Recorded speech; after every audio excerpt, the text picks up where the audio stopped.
while we're waiting, I would love to hear from some of you someone you met this week that you did not know beforehand that you are thankful to have them in your life now. Think about it for just a second.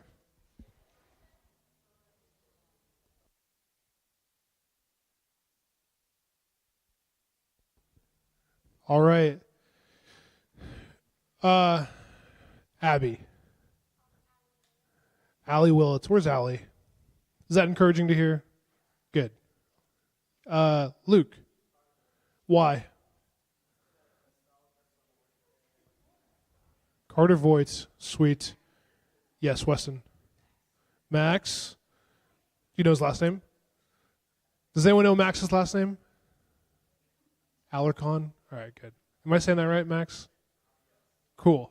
All right. Bradley. Also, do you prefer Bradley or Bradley Kate? How do you introduce yourself? All right, Bradley Kate. Who'd you enjoy meeting? Nice. The Waits family. Tim. Connor and Colton. Let's go. Rebecca. Caitlin Wright. Where's Caitlin? Is she still here? Okay, that's cool. That's all right. Tell her later that you're thankful for her. Yeah, Caleb. Alan. Is Alan here right now? You guys don't know how hard Alan works. When you see him next week, tell him, hey, we appreciate you. Last one, Colton. Trent. Which Trent? Lawrence? All right, good deal. All right. How many of you guys were here earlier for Wesley's stage presence extravaganza? Yeah? So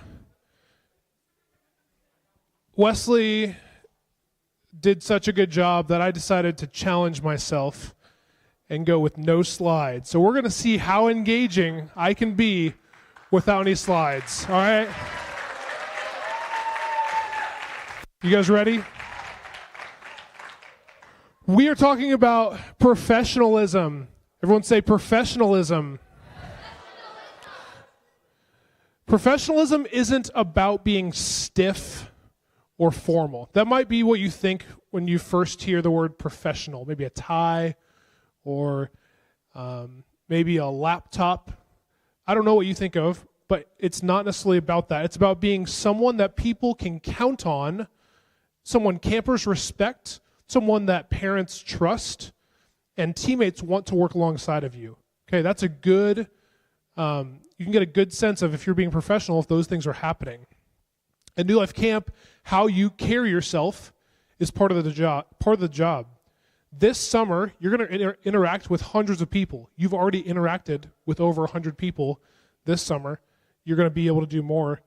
How you show up in those interactions matters, all right? I was just kidding. We got slides. All right, cool. Let's see here. Not click yet. We're going to be back. Go back one. All right. I've been looking forward to sharing this with you guys like all week. I have had the pleasure of getting to interview over the past 5 years about between 300 to 400 individuals for different summer staff, learn, storm positions here at New Life Camp, okay? And I want to tell you guys that I've seen some things in these interviews. I've seen some interesting things. How many of you guys I interviewed? I'm just curious. Raise your hand if I interviewed you. Raise your hand if Wesley interviewed you. Cool. Raise your hand if Caitlin interviewed you. Sweet. What about Zach? Who interviewed with Zach? I wish I could get interviewed by Zach. That sounds so fun. What about Aaron? Who interviewed with Aaron? Yeah, some of the old people in the room. All right. Oh, yeah, Casey. What about Casey? Oh, we'll keep going. Casey. Who got interviewed by Heather? Anyone by That's it. We're going to stop there. All right. I had an applicant mid-interview when I asked them, hey, would you tell me a little bit about yourself? On the Zoom call, they turn to the side, and they're obviously looking at somebody, and all I hear is, from a motherly voice, say, tell them what you like to do. Their mom was giving them prompts during the interview, okay? Now, I don't know if any of your interviews, if your mom or your dad was in the room. At least I didn't notice. But that was cringy. I asked someone once why they wanted to work here, and they said, my parents wanted me to apply, and I thought I'd make a little bit of money. First, if you're here because your parents want you here and you don't actually want to be here, that's issue number one. Two, if you're here because you want to make money, come talk to me. I will find you a better job, all right? That was a short interview, okay? I've had people list their parents as references.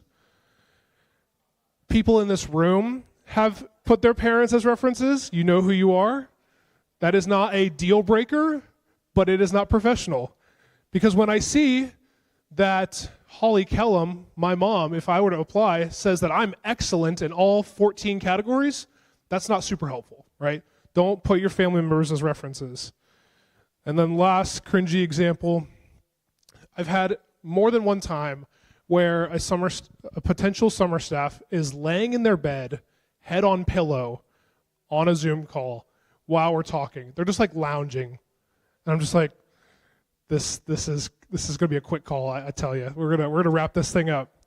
All right. Let's click. All right. I'm going to give you some professional behaviors, all right? The first thing that I look for when we are hiring a New Life Camp staff member is humility. If I can sense some humility, we're off to a good start. All right? Humility is a heart posture. It's not a skill set.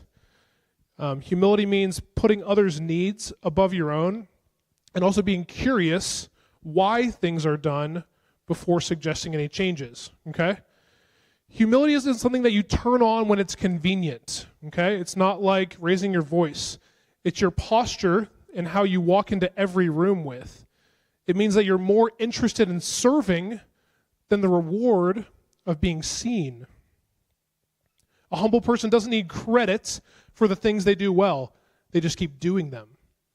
And teammates notice that faster than you might think. Can anyone, just one example, anyone in this room tell me something someone did this week that you saw and you thought, wow, that's humility. They were willing to do that. That's pretty cool. Yes, Eli.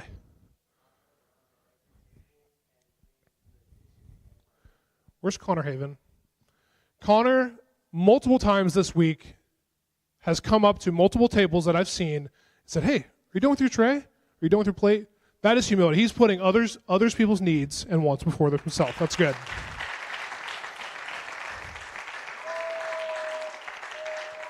Click. Next slide. Do we have another slide? There we go. Be curious about others. Anyone like Curious George? Yeah. Curiosity builds relationships. All right? If I were to go a whole week without learning something about my wife Annie, am I being curious? No. Judgment damages relationships, okay? So when you're curious, be gracious in your curiosity, and then invite, listen, and offer help in that order. It's not invite, offer help, and then listen, right? Understand before you're offering help. You're going to work alongside many people who are different from you. Curiosity says, tell me more about you. Judgment says, I've already got it figured out. Let me tell you how to do it. Okay? Check in on your teammates if they seem off. Your curiosity boosts the confidence. Even if you can't solve their problem, your ability to say, hey, tell me what's going on. help me understand. Okay, you don't have to fix their issue. But when I hear someone curious about me, I feel loved and I feel like they are being kind to me. And it doesn't cost you anything, right? It's a 3-second question. Hey, tell me what's going on. Click. Be appreciative. Appreciation is the oil in the machine. This is an Aaron Miller quote. Appreciation is the oil in the machine. Make it immediate. When you see someone doing something, when you hold that observation back and don't tell them, it's like wrapping a gift and never giving it to them, right? It's a bummer for both people, right? You don't get to be kind and loving to them, and they don't get to know that, oh, Joel noticed me doing that. Click. Actually, let's go back real quick. 2 examples. Actually, 1 example. Never mind. Click. All right. You guys ready to stand up? We're getting a little tired. All right. Which of these best describes humility as a professional behavior? A, knowing when to share your opinion and when to stay quiet. B, a heart posture of putting others' needs above your own. C, willing to take on tasks beneath your skill level. And D, avoiding conflict with teammates and supervisors. Ready? Go. C, correct. You may have a seat. Well done. Is it B? I'm confused from my first session when I had you guys face this way for A, so that's my fault. All right. Next slide. According to this session, curiosity in the workplace, A, can make teammates uncomfortable if not reciprocated. B, is most important when you're trying to move up in an organization. C, builds confidence. Sorry, I just botched that. Not even close. C, builds relationships and boosts confidence and production in teammates. D, should be balanced carefully with maintaining professional distance. Ready, go. All right. That is C. That is C. You guys got it. Well done. All right, click. Which of these is the most effective form of appreciation? Hey, you're doing a great job this week. Or B, I really appreciate everything you do around here. C, hey, I saw you stay late to help clean up, and I really appreciate that. Or D, send a thank you message at the end of the week. Ready, set, go. C, do it then, do it now. Good job. All right. We're going to keep going. Don't be passive. These are some things that we're going to go over that are not professional. These are things that professionals do not do. At New Life Camp, we don't do these things here. That's one of my favorite phrases for correction that you guys should get really used to saying for campers is, hey, we don't do that here, right? It's so good. All right. Passive people wait to be told. Passive people withhold opinions and then resent decisions. Say what you mean what you say. All right? Say it with your chest. How many of you guys know the phrase in basketball, hand down, man down? If you don't put your hand up, they're probably going to shoot and they're going to make their shot, right? I had a really good example and I just lost it. All right, we're going to keep going. We're just going to keep rolling here. Passive behavior looks harmless, but it is quietly destructive. It's the person who says, whatever you think is fine in that meeting or in that conversation, but then quietly complains about the decision afterward to different people.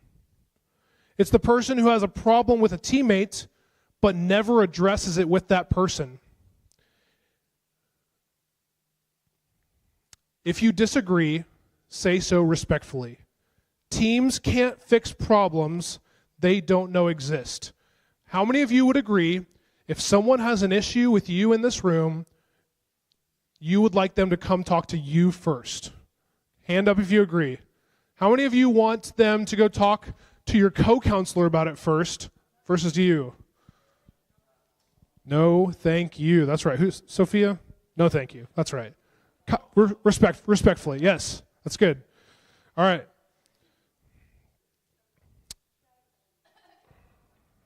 Yeah, we'll give some respect. The good answer cancels out the interrupting my session, so it's going to be neutral. All right, slide 2. Let's keep going. Don't be manipulative. Manipulation uses people to get what you want. How many of you guys growing up, you had or maybe still have a manipulative sibling? Yeah, they're a little sneaky, right? What do? When they tell mom or they tell dad, okay, stop making eye contact. You don't need to call out each other, Ruthie and Elliot. All right. What do? They withhold information. They twist the story. They don't share everything that's going on, right? Manipulation doesn't always look sinister. Sometimes it's subtle, leaving out information that would change someone's decision, right? Framing things to get an outcome that you want, using relationships as leverage, that's messy. That's serious, and we don't do that here, okay? But people feel it. And once someone decides that they can't trust you or you're losing trust, it's going to take a while to build that trust back, right? So be careful with your words and with how you are communicating and making sure that you're not manipulating. The professional move is to always be direct. One of my favorite phrases is this is our executive director, Brad. If you ask him what his favorite word is, anyone know what Brad's favorite word might be? In the professional realm, it's clarity. Clarity is kindness, okay? Is manipulation clear? No, it's fuzzy. Yeah. Ask for what you want respectfully. Say what you need, but don't engineer the result, okay? Let's say you want a schedule change, so you come to me or you come to Wesley and you give part of the story, but maybe not the whole thing to maybe increase your odds of that happening, right? That's something we're not going to do. Maybe you you have a really good relationship with a teacher at school, but you try and manipulate your relationship with them to maybe get a better grade, right? We're not gonna do that. That's not professional. Let's keep going. Don't be negative. At New Life Camp, what's the opposite of negative? That's true everywhere, but at New Life Camp, we're not going to be negative. All right. One negative voice can change the temperature of a room, can change the temperature of a cabin. How many of you guys have experienced that? When you have one camper that is just the Debbie Downer of all Debbie Downers, it's a bummer. It's like, dude, come on. We're having a good time, right? Now, obviously, you want to be kind with them and loving, but you get to choose your attitude. You get to choose how you show up, okay? Complaining without solutions is just noise. If you have a problem with the program, maybe the schedule, maybe a game, right, and you come to Wesley, what's one of the first questions he's going to ask you? Yeah, do you have an idea on how we can fix this? Right? Because otherwise, we're just complaining, right? Bring problems with ideas, not just frustration. Click. All right, we're going to stand up again. Which of these is an example of passive behavior? A, telling your supervisor you disagree with a decision respectfully. B, saying you're fine with a decision but then complaining about it to teammates afterwards. C, asking for help when a responsibility feels overwhelming. Or D, taking a break before responding to a frustrating situation. Ready, go. B, that is correct. Well done. That is an example of passive behavior. I'm fine. I'm good. And then you walk away and you're not fine, right? Anyone know what FINE stands for? No, it's an acronym from Italian Job, the movie. Freaked out, insecure, neurotic, and emotional. That's what FINE really means. That's not true. But, well, anyway, consider it. Can we take that out of the recording? later. I can edit and post. All right. Manipulation in a professional setting most often looks like what? Openly disagreeing with a teammate in a group setting. B, asking for what you need directly and honestly. C, leaving out, wait, do we have a slide for this or no? Yeah, leaving out information that would change someone's decision. Or D, expressing frustration about a policy you disagree with. Ready, set, go. C, well done, well done. All right, do we have one more question or is that it? We do. Which of these is the professional response to a problem? A, process it privately and move on without saying anything. B, share your frustration openly so teammates know how you feel. C, bring the problem to your supervisor with a possible solution. Or D, wait until the end of the summer to address it in your exit interview. Go. It's definitely not D. I do not want to hear about your frustrations about little things in your exit interview. Actually, I do, but I also want you to have had the conversation. The answer was C. Well done. Good job, guys. All right, let's keep going. These are things that professionals do. These are things that we would consider professional etiquette. Be on time. All right? On time is late. Early is good. Your tardiness costs everyone else not just time, but also energy, right? It costs them efficiency.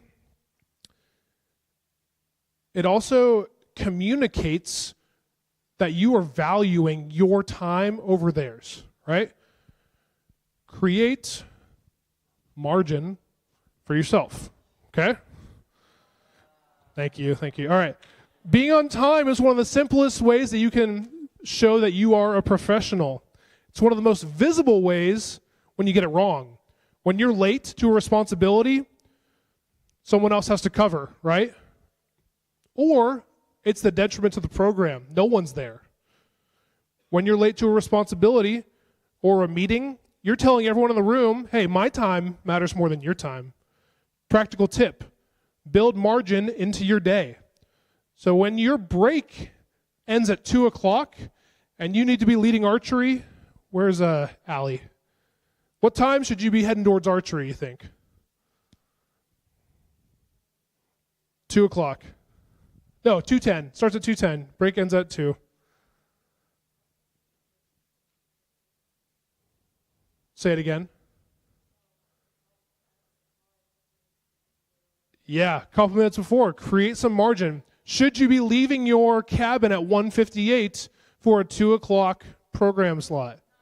No. Yes, give yourself margin, okay?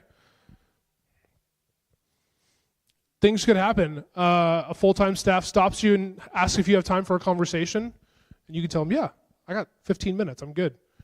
Run into a camper, whatever it could be. All right, let's keep going. Follow the dress code.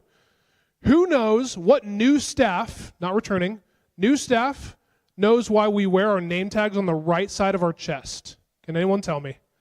Or guess? Nathan. What group are you in, Nathan? Miraculous Conquerors get one point. When you shake my hand, you're gonna make eye contact. You're gonna make eye contact with my hand, and then it's gonna come up my arm, and you're gonna notice my name tag, and then you're gonna meet me in the eyes. Right? That's the psychology behind why we wear it on the right. Okay? Where do we not wear it? If it's on the left, we'll let you know. It's not the end of the world. One of my pet peeves is when I see LITs, and I've even seen staff do this. They put their name tag on their hat. That just bothers me. I know it's not a sin, but it bothers me. Walkie-talkie. When should you have your walkie-talkie with you? All the time. You got it. Except when you're on break. Umbrella. It's part of your uniform. Okay, you don't need to carry your umbrella with you to the pool if you know it's going to be, if you're going to be getting wet, or maybe the lake, right? But if you see weather in the forecast, oh, it might be raining, we expect you to have an umbrella. The reason behind that is when we get a call that a Caterpillar's camper needs to be sent to the main office, and it's not thundering out, but it's downpouring, and you show up with a wet dog as a Caterpillar, right, at the main office, and the parent is like, what happened, right? That's not a good look. That is not professional. We want you to be caring for your campers with that umbrella. Does that make sense? All right, let's keep going.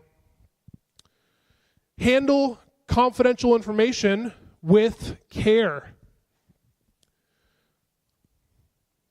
This summer, you are going to be trusted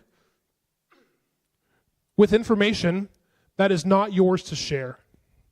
You're going to find out information about people's medical history. You're going to find out information about people's family background. A camper might tell you something about their home life. You might overhear a conversation about a staff situation. You might know something about a camper's medical needs. None of this is dinner table conversation, okay? This is serious. This is something that we don't do at New Life Camp. We don't disclose personal or important information about campers that should not be shared. Got it? All right. This rule is simple. If you're not sure whether to share something, assume that it isn't. Confidentiality is one of the fastest ways to build trust. It's also one of the fastest ways to destroy it, okay? I can't think of anyone on our staff that I would say, you know, they got loose lips. They might share something that about a camper.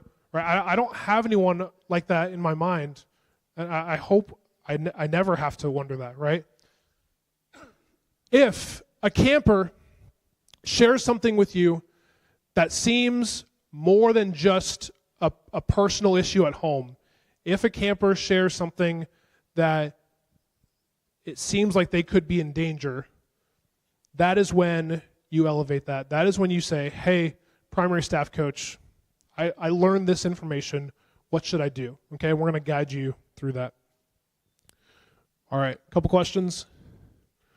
Which of these best describes why building margin into your day matters? A, it gives you extra time to check in with teammates before responsibilities begin. B, it protects you and the people counting on you when unexpected things come up. C, it shows your supervisor that you take your schedule seriously. Or D, it allows you to arrive early enough to set up your area before others arrive. Ready, go.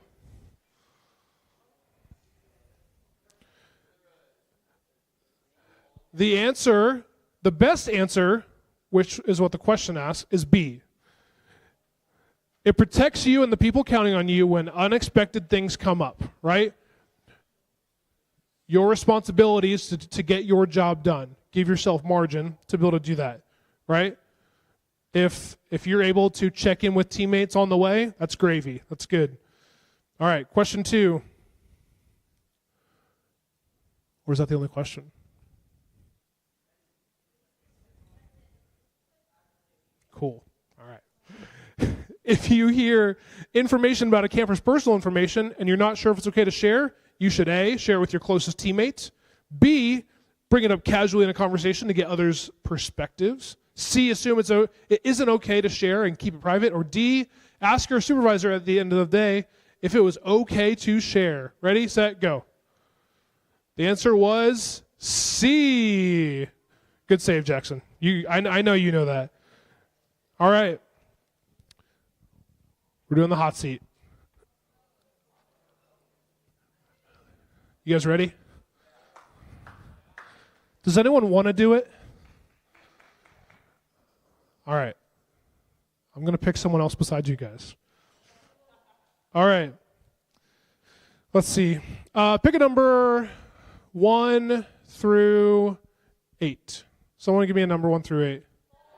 I heard 4. 1, 2, 3, 4. Give me a number 1 through 5. I heard 5. 1, 2, 3. No, we're going to go with 4. Pick a number 1 through 4.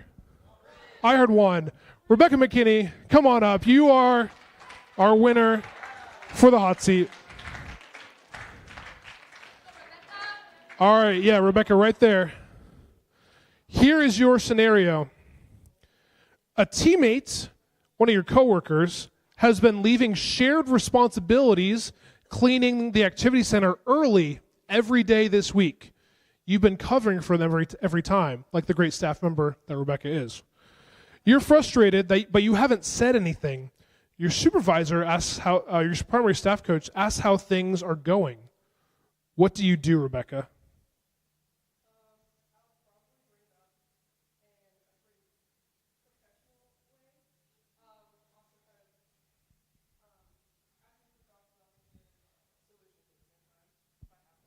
Well done. Give Rebecca a round of applause.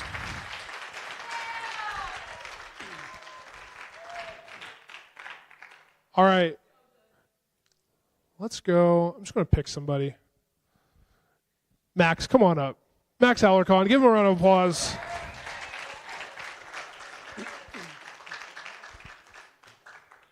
All right, Max, here's the deal.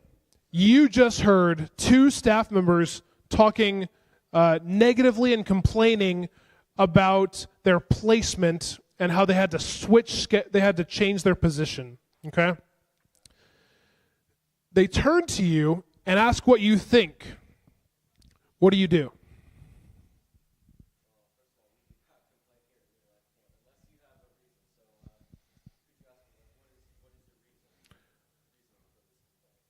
Yeah. Ask what is their reason. Let's say they say, I think it's really unfair. How would you respond, Max?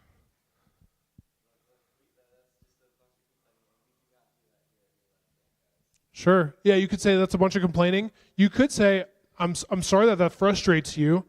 Who do you think you should have this conversation with, right? Because if they're complaining together, they should probably be talking to someone else about the issue. Here's another professional tip that I've learned. When it comes to gossip and complaining,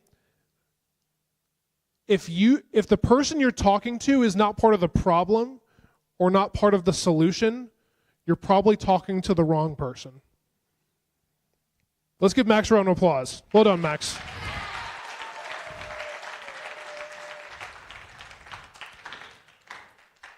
One more. Let's see. Let's figure out. No. We'll go numbers again. Ben, give me a number 1 through 8. 6? Okay. Give me a number 1 through 5. Ben. 2? And give me a number 1 through 2. Moses, come on down. You got this, Moses. All right. Moses, here is your scenario. Are you ready? You got this. All right, we're going to walk through it together. Moses, a camper told you after a swim time about something difficult happening at home. Then you hear another lifeguard later talking about that information that was disclosed about with a bunch of other lifeguards. What do you do in that scenario?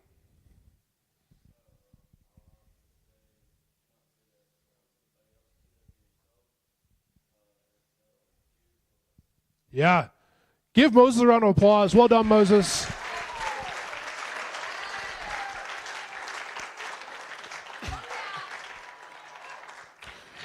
Yeah.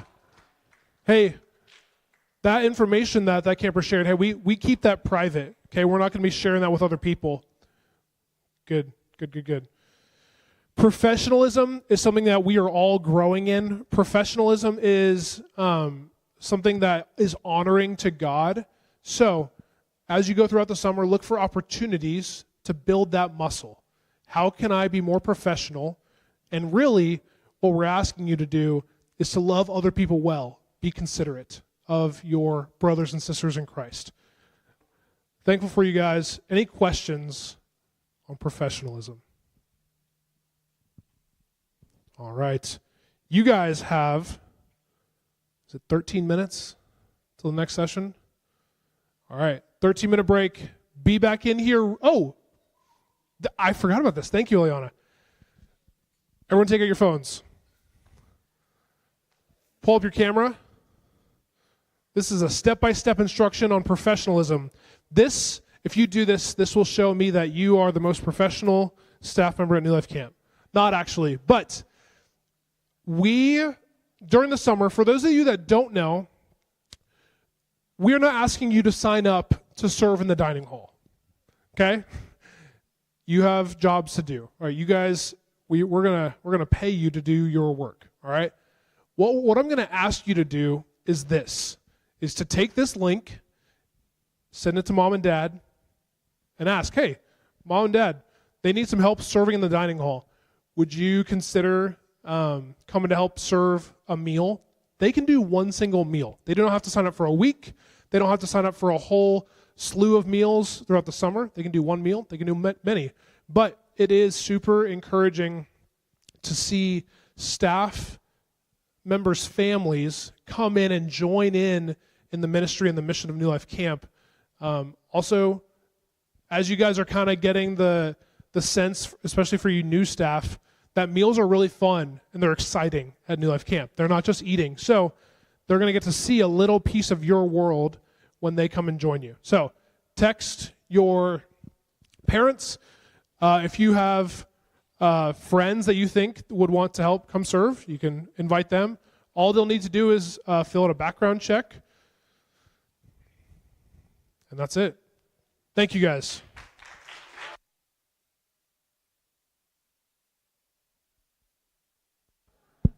You have 11 minutes